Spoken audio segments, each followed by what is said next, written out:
Hello વિદ્યાર્થીઓ, નમસ્કાર. આજે આપણે જોઈશું ધોરણ 12 કોમર્સ વિષય વાણિજ્ય પત્ર વ્યવહાર અને સેક્રેટરિયલ પ્રેક્ટિસ એમની અંદર ભાગ બીજાનું ચેપ્ટર નંબર 3 ડિબેન્ચર. તો ચેપ્ટર આપણે જે બોર્ડની અંદર ટોટલ 6 માર્ક્સનું પૂછવામાં આવે છે, આ ચેપ્ટરમાંથી આપણને વિભાગ એ, વિભાગ બી અને વિભાગ સી ટોટલ 3 સેક્શનમાં 1 માર્ક્સનો વિભાગ એની અંદર એક ક્વેશ્ચન, 1 માર્ક્સનો એક ક્વેશ્ચન બી વિભાગની અંદર અને 2 માર્ક્સના 2 ક્વેશ્ચન વિભાગ સીની અંદર ટોટલ ચેપ્ટરમાં 4 ક્વેશ્ચન અને 6 માર્ક્સનું ચેપ્ટર પૂછવામાં આવે છે. તો આપણે જોઈએ તો આપણે આજના લેક્ચરની અંદર વિદ્યાર્થીઓ આપણે પ્રકરણ નું વર્ગીકરણ, તેની અંદર પ્રસ્તાવના જોઈશું. ત્યાર પછી ચેપ્ટરમાં ટોટલ ભણવાના 7 પોઈન્ટ છે. તો પોઈન્ટ જોઈ લઈએ તો ડિબેન્ચરની વ્યાખ્યા 3.1, 3.2 ડિબેન્ચરના પ્રકાર, તેમની અંદર 4 પ્રકારના ડિબેન્ચર હોય છે. 3.2.1 ગીરો ડિબેન્ચર, 3.2.2 સંપૂર્ણ રૂપાંતરક્ષમ ડિબેન્ચર, 3.2.3 અંશતઃ રૂપાંતરક્ષમ ડિબેન્ચર અને 3.2.4 બિન રૂપાંતરક્ષમ ડિબેન્ચર. એટલે એવું કહેવામાં આવે છે કે 3.2.1 ગીરો ડિબેન્ચર એટલે કે તમે કોઈ વસ્તુ મૂકો એની સામે તમને ડિબેન્ચર હોય તે. પછી ત્યાર પછી સંપૂર્ણ રૂપાંતરક્ષમ ડિબેન્ચર એટલે કે તમારા ડિબેન્ચરની બદલામાં સામે તમને ઇક્વિટી શેર મળતા હોય પૂરેપૂરા, તો આને કહેવામાં આવે છે સંપૂર્ણ રૂપાંતરક્ષમ ડિબેન્ચર. અંશતઃ રૂપાંતરક્ષમ ડિબેન્ચર એટલે કે અમુક તમે ડિબેન્ચરની સામે અમુક ઇક્વિટી શેર મળતા હોય તો એને કહેવાય અંશતઃ રૂપાંતરક્ષમ ડિબેન્ચર. અને બિન રૂપાંતરક્ષમ ડિબેન્ચર એટલે કે જેનું રૂપાંતરણ થતું નથી, ઇક્વિટી શેરમાં રૂપાંતર ન થતું હોય. તો આવી રીતના 4 ડિબેન્ચરના પ્રકાર છે. ત્યાર પછી 3.3 ડિબેન્ચર બહાર પાડવાની વિધિ, 3.4 ડિબેન્ચર હોલ્ડરના અધિકાર, 3.5 ડિબેન્ચર ટ્રસ્ટ ડીડ, 3.6 ફેરબદલીની વિધિ અને 3.7 શેર અને ડિબેન્ચર વચ્ચેનો તફાવત. ટોટલ 7 પોઈન્ટ ચેપ્ટર નંબર 3 આપણું જે ડિબેન્ચર છે એમની અંદર જોવાનું છે. તો વિદ્યાર્થી મિત્રો, ડિબેન્ચર એટલે શું? ખાસ કરીને તમે આપણે એસપીની અંદર ડિબેન્ચર છે, ડિવિડન્ડ છે, શેર છે, રેડી, આ બધી જ વસ્તુ તમારા માટે નવા શબ્દો હશે. પણ આ ડિબેન્ચર છે એની અંદર ખાસ કરીને ડિબેન્ચર એટલે કંપની માટે ઉછીની મૂડી. જ્યારે કંપનીને પૈસાની જરૂર પડે ત્યારે કંપની જાહેર જનતા પાસેથી ડિબેન્ચર ખરીદે છે. એટલે કંપનીને લોકો પૈસા આપે છે, એના બદલામાં કંપની એમને ગીરો તરીકે કોઈ વસ્તુ આપશે અથવા તેના બદલામાં તેને શેર આપશે અથવા તેમને કોઈ વ્યાજ ચૂકવી અને ચોક્કસ મુદત પછી એમને પૈસા રિટર્ન કરશે. તો ડિબેન્ચરની અંદર ચોક્કસ મુદત હોય છે અને ચોક્કસ વ્યાજ હોય છે. જ્યારે શેરની વાત કરીએ ને ત્યારે શું હોય છે કે ત્યારે કંપની છે એ જાહેર જનતાને શેરમાં અરજીઓ વેચે છે અને એમાંથી કંપની એકત્ર મૂડી કરે છે. ડિબેન્ચરની અંદર એકત્રીકરણ મૂડીનું કરે છે. પણ ખાસ એ બાબત કે શેરની અંદર કોઈ ચોક્કસ મુદત નક્કી નથી હોતી અને શેરની ઉપર કોઈ ચોક્કસ પ્રકારનું વ્યાજ નક્કી હોતું નથી. એટલા માટે ડિબેન્ચર અને શેર એ આ બંને વસ્તુ અલગ પડે છે. જે આપણો 3.7 છે પોઈન્ટ, એની અંદર આપણે એની ડિટેલમાં ચર્ચા કરીશું, બંનેનો તફાવત આપણે સ્પષ્ટ કરીશું.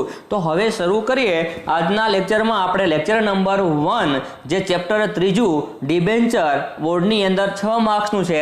વિદ્યાર્થી મિત્રો, આપણું પહેલું ચેપ્ટર હતું એ 11 માર્ક્સનું હતું. ત્યાર પછી ચેપ્ટર નંબર 2 હતું શેર ફેરબદલી અને શેરનું કાયદાકીય હસ્તાંતરણ, તે 9 માર્ક્સનું હતું. અને ડિબેન્ચર છે એ 6 માર્ક્સનું. એટલે ટોટલ 26 માર્ક્સનો સિલેબસ તરફ આપણે આગળ શરૂઆત કરી છે. તો પ્રસ્તાવનાની વાત કરીએ વિદ્યાર્થી મિત્રો, એને આપણે ઇંગ્લિશમાં ઇન્ટ્રોડક્શન કહીએ છીએ. આજના આધુનિક જોઈન્ટ સ્ટોક કંપનીઓને લાંબા ગાળાની મુદત માટે નાણાંની જરૂરિયાત ઊભી થતી હોય છે, ત્યારે કંપનીઓ શેર કે ડિબેન્ચર બહાર પાડી નાણાં મેળવે છે. ડિબેન્ચર એટલે ઉછીની મૂડી. કંપની માટે ડિબેન્ચર છે ને ઉછીની મૂડી છે. જ્યારે લોકોને જોતે હોય ત્યારે એ આપી દેવાની, પણ કંપનીને છે ને લાંબા ગાળા સુધી મૂડીની જરૂર હોય ત્યારે બે રીતે એ એકત્રીકરણ મૂડી કરે છે. એક કરે છે ડિબેન્ચર દ્વારા અને બીજું કરે છે શેર બહાર પાડીને. ત્યાર પછી જોઈએ કે ડિબેન્ચર છે ને એની અંદર બે વસ્તુ ચોક્કસ હોય છે, ચોક્કસ વ્યાજ હોય છે અને ચોક્કસ મુદત હોય છે. તો કંપનીની જરૂરિયાતને પહોંચી વળવા માટે લાંબા ગાળા માટે મૂડી એકત્રીકરણ કરવા માટે કંપની પાસે બે સોર્સ હોય છે, એક શેર બહાર પાડીને અને એક ડિબેન્ચર બહાર પાડીને. ડિબેન્ચર એ કંપની માટે શું કહેવામાં આવે છે? ઉછીની મૂડી કહેવામાં આવે છે. ડિબેન્ચર એ દેવું ઊભું કરતો અને દેવાનો સ્વીકાર કરતો દસ્તાવેજ છે. શું કીધું? ડિબેન્ચર એ શું છે? તો ડિબેન્ચર એ દેવું ઊભું કરતો અને દેવાનો સ્વીકાર કરતો દસ્તાવેજ છે, બંને પક્ષ માટે. ડિબેન્ચર ધારકો માટે અને કંપની માટે. ડિબેન્ચર ધારકો જે કંપનીને પૈસા આપે ડિબેન્ચરમાં એને ડિબેન્ચર ધારકો કહેવાય, અને જેની પાસે કંપનીના શેર હોય એને શું કહેવાય છે? શેર હોલ્ડર કહેવાય છે. પણ ડિબેન્ચર ધારક માટે છે એ દેવું ઊભું કરતો અને દેવાનો સ્વીકાર કરતો દસ્તાવેજ કંપની માટે છે. જે કંપનીની સામાન્ય મહોર સાથે બહાર પાડવામાં આવે છે અને નિશ્ચિત દરે અને મુદતે વ્યાજ ચૂકવવાની ખાતરી આપે છે. આ માટે કંપની મિલકતો પર તરતો બોજ એને કહેવાય છે ફ્લોટિંગ ચાર્જ ઊભો કરે છે. રેડી? કંપની માટે આ બોજ જ કહેવાય છે, કારણ કે કંપની એક પ્રકારની ઉછીની મૂડી લે છે જાહેર જનતા પાસેથી. બીજું એની ઉપર એ વ્યાજ આપે છે. ત્રીજું એ ચોક્કસ મુદત માટે. એટલે એની માટે તો કંપની માટે તો બોજ જ છે. નફો થાય કે નુકસાન થાય, કંપનીએ ચોક્કસ મુદતે ડિબેન્ચર ધારકો છે એને એની મૂડી અને વ્યાજ બંને આપવાનું હોય છે.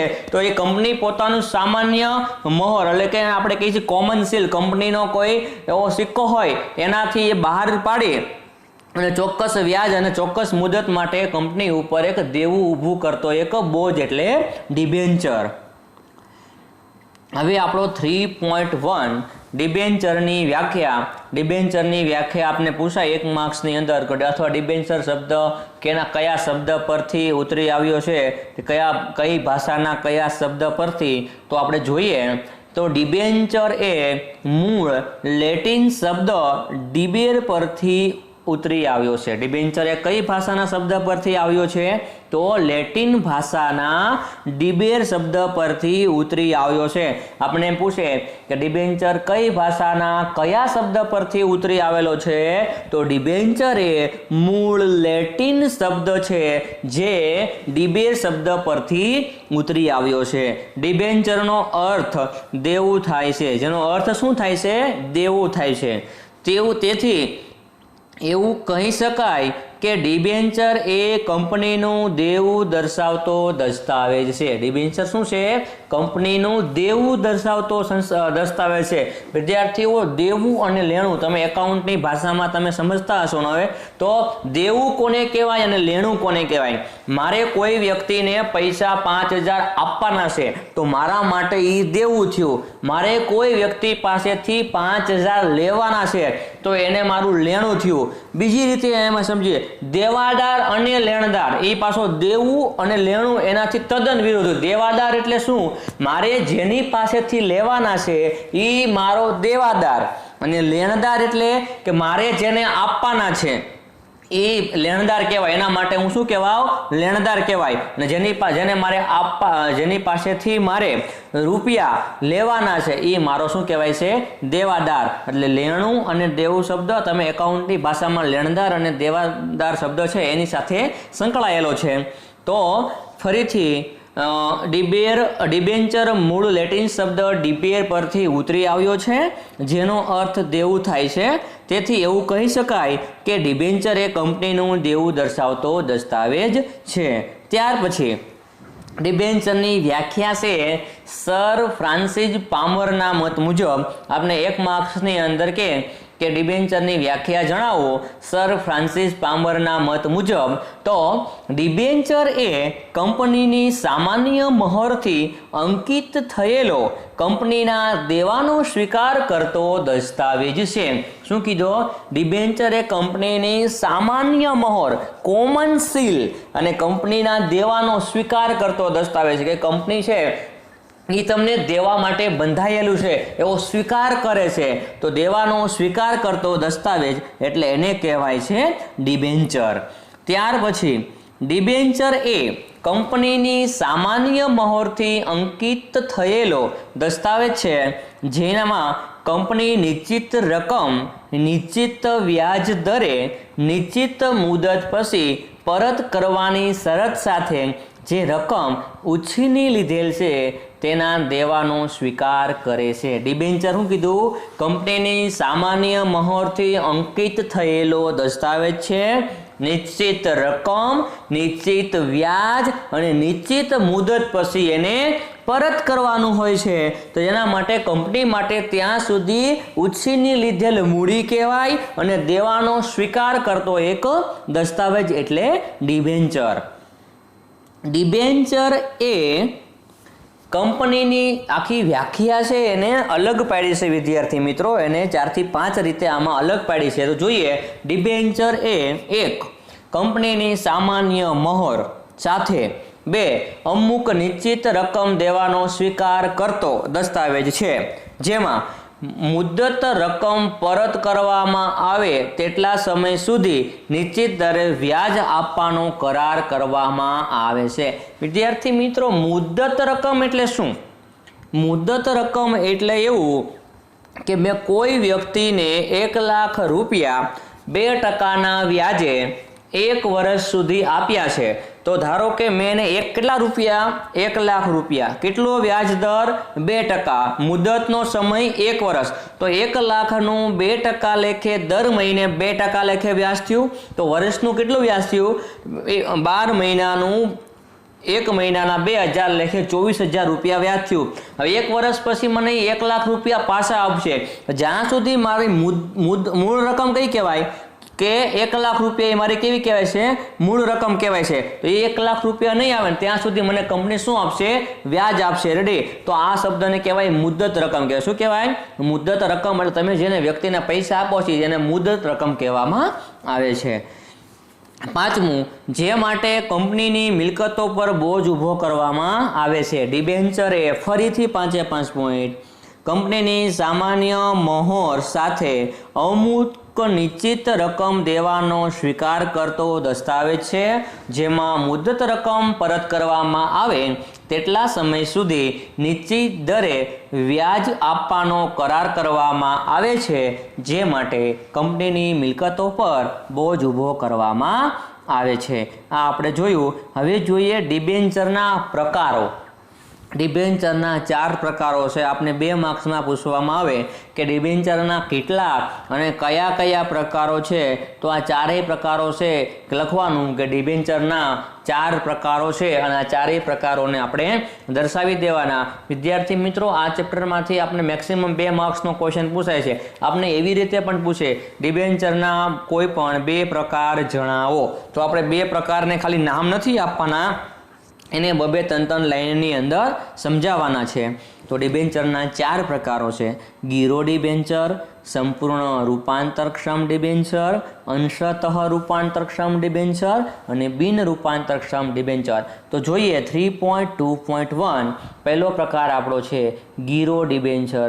એને કહેવાય છે મોર્ગેજ ડિબેન્ચર. ઇંગ્લિશમાં શું કહેવાય? એને મોર્ગેજ ડિબેન્ચર કહેવામાં આવે છે. તો આ પ્રકારના ડિબેન્ચર બહાર પાડતા કંપની મિલકતો ગીરે મૂકી સ્થિર કે અસ્થિર બોજ ઊભો કરે છે. જ્યારે કંપની ડિબેન્ચર બહાર પાડે એટલે કંપની લોકો પાસેથી ઉછીની મૂડી લેશે. તો લોકો ઉછીની મૂડી એમનેમ તો નહીં આપે, તો એની સામે કંપનીએ છે કોઈ પણ પ્રકારની મિલકત એને ગીરો મૂકવી પડશે. રેડી? તો આને કહેવાય છે ગીરો ડિબેન્ચર. તો આ કંપની માટે બોજ થયો, કારણ કે લોકો પાસેથી માર્કેટમાં 50 લાખ રૂપિયા લે તો સામે કંપનીએ એને 50 લાખ રૂપિયાની કોઈ પ્રોપર્ટી ગીરો મૂકી હશે, તો કંપની માટે એક પ્રકારનું દેવું થયું અને કંપની ઉપર બોજ આવ્યો. કેમ કે 50 લાખ રૂપિયા નહીં આપે તો 50 લાખ રૂપિયા જે ગીરો મૂકેલા છે એ એમના જતા રહેશે. તો આને કહેવામાં આવે છે ગીરો ડિબેન્ચર. આ મિલકતો સંદર્ભે કોઈ પણ નિર્ણય લેતા પહેલા કંપનીએ ડિબેન્ચર હોલ્ડર્સના ટ્રસ્ટીઓની મંજૂરી મેળવવી પડે છે. કંપનીનું જ્યારે વિસર્જન થાય ત્યારે આવા ડિબેન્ચર હોલ્ડર્સની મિલકતો પર પ્રથમ હક હોય છે. શું કીધું? કે જ્યારે કંપનીનું વિસર્જન થાય, રેડી, તો ત્યારે કંપનીએ પહેલા જે રૂપિયા ચૂકવવા પાત્ર છે એ કોને આપવા પડે છે? ડિબેન્ચર હોલ્ડરોને આપવા પડે છે. જ્યારે કંપની વિસર્જન થાય ત્યારે, જ્યારે કંપનીને બંધ કરવામાં આવે છે ત્યારે, તો હું કીધું કે આ મિલકતના સંદર્ભમાં કોઈ નિર્ણય લેવો હોય તો ડિબેન્ચર હોલ્ડર્સના ટ્રસ્ટીઓની મંજૂરી લેવી પડે છે. જ્યારે ડિબેન્ચર હોલ્ડરના ટ્રસ્ટીઓ એટલે શું? કે જાહેર જનતા છે એ કંપનીને પૈસા આપશે, તો કંપનીને પૈસા આપે તો કંપની ક્યારે બંધ થઈ જાય તો લોકોના પૈસા ન આવે. આના માટે ડિબેન્ચર હોલ્ડરો છે ને તેમના વતી એક ટ્રસ્ટીની નિમણૂક કરવામાં આવી છે. અને કોઈ પણ નિર્ણય કંપનીએ લેવો હોય ને તો કોના હિતમાં નિર્ણય લેવાનો હોય? તો આ ડિબેન્ચર ટ્રસ્ટીઓ છે એ ડિબેન્ચર ધારકોના હિતનો કોઈ નિર્ણય હોય તો એ ખાસ એના સંદર્ભમાં એ વાત કરે છે. તો ડિબેન્ચર હોલ્ડર્સનો મિલકતો પર હક હોય છે. બીજો પ્રકાર છે 3.2.2 સંપૂર્ણ રૂપાંતરક્ષમ ડિબેન્ચર, જેને ઇંગ્લિશમાં કહેવામાં આવે છે ફુલ્લી કન્વર્ટેબલ ડિબેન્ચર, જેને શોર્ટ ફોર્મ કહેવાય છે FCD. આપણે ખાલી પૂછે કે FCD એટલે શું, તો આપને ખબર ન હોય તેને કહેવાય છે ફુલ્લી કન્વર્ટેબલ ડિબેન્ચર. મેં તમને વાત કરી હતી કે ફુલ્લી કન્વર્ટેબલ ડિબેન્ચરની અંદર શું હોય છે? તો કંપની જે ડિબેન્ચર ધારકો પાસેથી જે પૈસા લેશે એના બદલામાં સામે એને એટલા પ્રકારની કોઈ ઇક્વિટી શેર એવી કાંઈ વસ્તુ એને આપી દેતા હોય છે. તો ડિબેન્ચર હોલ્ડર્સ સાથે નક્કી થયેલા કરાર મુજબ નિશ્ચિત સમય મર્યાદાને અંતે જે તે ડિબેન્ચરનું ઇક્વિટી શેરમાં રૂપાંતર કરવામાં આવે છે. એટલા માટે કે ભાઈ મેં કંપનીને આજે 2 લાખ રૂપિયા આપેલા છે 1 વર્ષ માટે, તો 1 વર્ષ પછી કંપનીની અંદર મને મારા 1 લાખ રૂપિયાની સામે 1 લાખ રૂપિયાના મારા શેર મને એ કંપની આપી દે, ઇક્વિટી શેર, તો આને કહેવામાં આવે છે રૂપાંતરક્ષમ. સંપૂર્ણ પૂરેપૂરી રકમ સામે પૂરેપૂરી રકમના મને ઇક્વિટી શેર મળી જાય. કંપની આ અગાઉ ડિબેન્ચર ધારકોને 2 વિકલ્પો આપે છે, 2 પ્રકારના વિકલ્પો. એક, ડિબેન્ચરના નાણાં પરત લેવા છે કે તેટલી રકમના ઇક્વિટી શેર લેવા છે. આને કહેવાય છે સંપૂર્ણક્ષમ. કંપની પણ જે ડિબેન્ચર હોલ્ડરો હોય એને એમ કહેશે 2 વસ્તુ, કાં તમારે પૂરેપૂરા નાણાં જોઈએ છે કે એ નાણાંના બદલામાં એટલા જ રૂપિયાના તમને ઇક્વિટી શેર જોઈએ છે. તો આને કહેવાય છે ફુલ્લી કન્વર્ટેબલ ડિબેન્ચર. ત્યાર પછી જો ડિબેન્ચર ધારક FCD ફુલ્લી કન્વર્ટેબલ ડિબેન્ચર વિકલ્પ સ્વીકારે તો ડિબેન્ચર ધારક તરીકેના હકો કંપની લેણદાર તરીકે સમાપન થાય છે અને ઇક્વિટી શેર ધારક તરીકેના હકો પ્રાપ્ત થાય છે. એટલે કે જ્યારે મુદત પૂરી થશે ડિબેન્ચર હોલ્ડરોની, તો ડિબેન્ચર હોલ્ડરોની મુદત પૂરી થાય એટલે એટલા રૂપિયાના એની પાસે ઇક્વિટી શેર આવી ગયા, એટલે આવી શેર ધારક થઈ ગયો. શેર ધારક થઈ ગયા એટલે હવે શું થયું? એને કંપનીનો માલિકીનો હવે હક મળશે મળવા. તો આના માટે એને કહેવાય છે ફુલ્લી કન્વર્ટેબલ ડિબેન્ચર. ડિબેન્ચર હોલ્ડરમાંથી સીધા એ વ્યક્તિ શેર હોલ્ડર બને છે અને એને એક માલિકી તરીકે પણ પોતે રહી શકે છે અને માલિકીનો હક એને પ્રાપ્ત થાય છે. ત્યાર પછીનો આપણો ત્રીજો પ્રકાર છે ડિબેન્ચરનો અંશતઃ રૂપાંતરક્ષમ ડિબેન્ચર. એટલે અમુક 50% હોય અથવા 70% હોય અથવા 30% અંશતઃ, તેને કહેવામાં આવે છે પાર્ટલી કન્વર્ટેબલ ડિબેન્ચર, જેને કહેવાય છે PCD. Partly convertible debenture. અહીં ડિબેન્ચરને બે ભાગમાં પાડી દેવામાં આવે છે, જેમાં ડિબેન્ચરનો એક ભાગ સંપૂર્ણ રૂપાંતરિત હોય છે અને બીજો ભાગ બિન રૂપાંતરિત હોય છે. અહીં રૂપાંતરિત ભાગ સામે ઇક્વિટી શેર આપવામાં આવે છે અને બિન રૂપાંતરિત ભાગ પરત કરવામાં આવે છે. એટલે એવું કીધું હોય કે ભાઈ કંપનીને ડિબેન્ચર હોલ્ડરો 2 વર્ષની મુદત માટે 10 લાખ રૂપિયા આપે છે, તો નક્કી કર્યું હોય કે 50% રૂપિયા છે એટલા મને મારા ઇક્વિટી શેર મળવા જોઈએ અને 50% રૂપિયા છે મારી 2 વર્ષની મુદત થાય એટલે મને મારા રૂપિયા પરત મળવા જોઈએ. તો આને બે ભાગમાં વેચી દેવામાં આવે છે. એક 50% રૂપાંતરક્ષમ ડિબેન્ચર અને બીજો કહેવામાં આવે છે બિન રૂપાંતરક્ષમ ડિબેન્ચર. એટલે 50%ના ઇક્વિટી શેર મળી જાય એટલે એ 50% ડિબેન્ચરમાંથી 50% શેર ધારક બની જાય અને બાકીની મુદત પૂરી થતાં એને પોતાના પૈસા શેર હોલ્ડરોને રિટર્ન થઈ જાય છે, ડિબેન્ચર હોલ્ડરોને. અને ચોથો પ્રકાર છે બિન રૂપાંતરક્ષમ ડિબેન્ચર. એટલે આની અંદર શેરનું રૂપાંતર શેરમાં ડિબેન્ચરમાંથી શેરમાં રૂપાંતર થતું નથી. આ પ્રકારના ડિબેન્ચરનું ઇક્વિટી શેરમાં રૂપાંતર થઈ શકતું નથી કે આ પ્રકારની કોઈ જોગવાઈ પણ હોતી નથી. કંપની ડિબેન્ચરની મુદત પૂરી થતાં નાણાં પરત કરી દેશે. તો આપણે ડિબેન્ચર છે એમના આપણે 4 પ્રકારો જોયા. એમાંથી પહેલું જોયું ગીરો ડિબેન્ચર, એટલે કે જેટલા રૂપિયા ડિબેન્ચર હોલ્ડરો કંપનીને આપે છે એટલા રૂપિયામાં કંપની એની સામે એટલા રૂપિયાની મિલકત ગીરો મૂકે છે. બીજું જોયું સંપૂર્ણ રૂપાંતર ડિબેન્ચર, જેટલા રૂપિયા હોય એટલા રૂપિયાના એને મુદત પૂરી થતાં ઇક્વિટી શેર મળી જાય છે. અંશતઃ રૂપાંતર બે ભાગમાં હોય છે.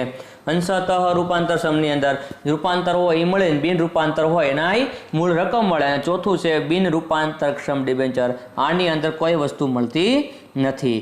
ત્યાર પછી છે 3.3 ડિબેન્ચર બહાર પાડવાની વિધિ. ડિબેન્ચર બહાર પાડવાની વિધિ. Procedure for issue of debenture. Debenture તમે કેવી રીતે બહાર પાડી શકો છો? તો ડિબેન્ચર બહાર પાડવાની વિધિ તો એમની અંદર જોઈએ તો ડિરેક્ટર મંડળની સભામાં ઠરાવ, 2 કંપનીની સામાન્ય સભામાં ઠરાવ, 3 સેબીની મંજૂરી, 4 વિજ્ઞાપન પત્ર બહાર પાડવું, 5 ડિબેન્ચર ટ્રસ્ટીઓની નિમણૂક કરવી, 6 બાંહેધરી દલાલો સાથે કરાર, 7 શિડ્યુલ્ડ બેંકમાં ખાતું ખોલાવવું, 8 શેર બજારમાં નોંધણી, 9 ડિબેન્ચર વહેંચણી પત્રક તૈયાર કરવું અને 10 ડિબેન્ચરના પ્રમાણપત્રો. વિદ્યાર્થીઓ, જેમ શેર બહાર પાડવાની વિધિ છે એવી જ રીતની વિધિ છે ડિબેન્ચર બહાર પાડવાની વિધિ. જ્યારે શેરની અંદર આપણે ડિરેક્ટર મંડળની સભા કરતા હતા, સામાન્ય સભામાં ઠરાવ પસાર કરતા હતા, સેબીની મંજૂરી લેતા હતા, પછી વિજ્ઞાપન પત્ર બહાર પાડી ડિબેન્ચર ટ્રસ્ટીઓની નિમણૂક. ડિબેન્ચર ટ્રસ્ટી એટલે ડિબેન્ચર હોલ્ડરો તરફથી હોય છે. પછી બાંહેધરી દલાલો એટલે એની અંદર પણ એમ કીધું હોય કંપનીને કે ભાઈ જેટલા રૂપિયાના ડિબેન્ચર આવશે અને જેટલાના નહીં આવે બાકીના રૂપિયા અમે આપશું, એવી રીતના બાંહેધરી દલાલો હોય. એમાં પણ શેડ્યુલ બેંકમાં ખાતું ખોલાવવામાં આવે છે. પછી શેર બજારમાં ડિબેન્ચર ધારકો છે એની નોંધણી જે કંપનીઓ એ કરાવે છે.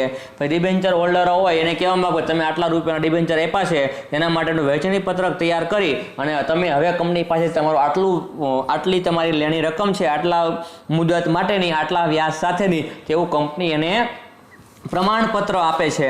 તો વિદ્યાર્થી મિત્રો, આપણે આજના લેક્ચરની અંદર ખાલી 3 પોઈન્ટ જોયા. એક જોયા પ્રસ્તાવના, રેડી. ત્યાર પછી જોયું ડિબેન્ચરની વ્યાખ્યા. ડિબેન્ચરની વ્યાખ્યાની અંદર તમારે ખાસ કરીને 2-3 શબ્દ યાદ રાખવાના છે કે ભાઈ ડિબેન્ચર એ કંપનીની ઉછીની મૂડી છે. ચોક્કસ સમય માટે ચોક્કસ વ્યાજ સાથે કંપની છે એ રૂપિયા એને પરત કરવાના હોય છે અને કંપની માટે આ એક પ્રકારનો બોજ થયો અને ઉછીની મૂડી થઈ. અને એની અંદર આપણે એક સર ફ્રાન્સિસ પામર છે તેમના મત મુજબની વ્યાખ્યા જોઈ. અને પછી એમાં 1 માર્ક્સનો ક્વેશ્ચન પણ આપણે આવી શકે કે ડિબેન્ચર કઈ ભાષાના કયા શબ્દ પરથી ઉતરી આવ્યો છે? તો મૂળ લેટિન ભાષાનો જે ડિબેર શબ્દ છે એના ઉપરથી. અથવા આપણે પૂછે કે ડિબેન્ચર શબ્દનો અર્થ શું થાય તો ડિબેર શબ્દનો અર્થ શું થાય તો ડિબેર શબ્દનો અર્થ થાય છે દેવું. અને ત્યાર પછી આપણે જોયા ડિબેન્ચરના જે 4 પ્રકારો હતા, ગીરો ડિબેન્ચર, સંપૂર્ણ રૂપાંતરક્ષમ, અંશતઃ રૂપાંતરક્ષમ ડિબેન્ચર અને બિન રૂપાંતરક્ષમ ડિબેન્ચર. આ 4 પ્રકારો આપણે જોયા. તો આજના લેક્ચરની અંદર ટોટલ 3 પોઈન્ટ જોયા. અને વિદ્યાર્થી મિત્રો, આ પીડીએફ પણ તમારી ડિસ્ક્રિપ્શનની અંદર લિંક હશે, એમની અંદર છે. હવે જ્યારે નેક્સ્ટ લેક્ચર આપણો આવશે, લેક્ચર નંબર 2 ચેપ્ટર 3નો, એમની અંદર ડિબેન્ચર બહાર પાડવાની વિધિ, ડિબેન્ચર હોલ્ડરના અધિકાર અને ડિબેન્ચર ટ્રસ્ટ ડીડ, આ 3 પોઈન્ટ જ્યારે આપણો લેક્ચર નંબર 2 આવશે ચેપ્ટર 3નો, એમની અંદર ડિટેલમાં ચર્ચા કરીશું.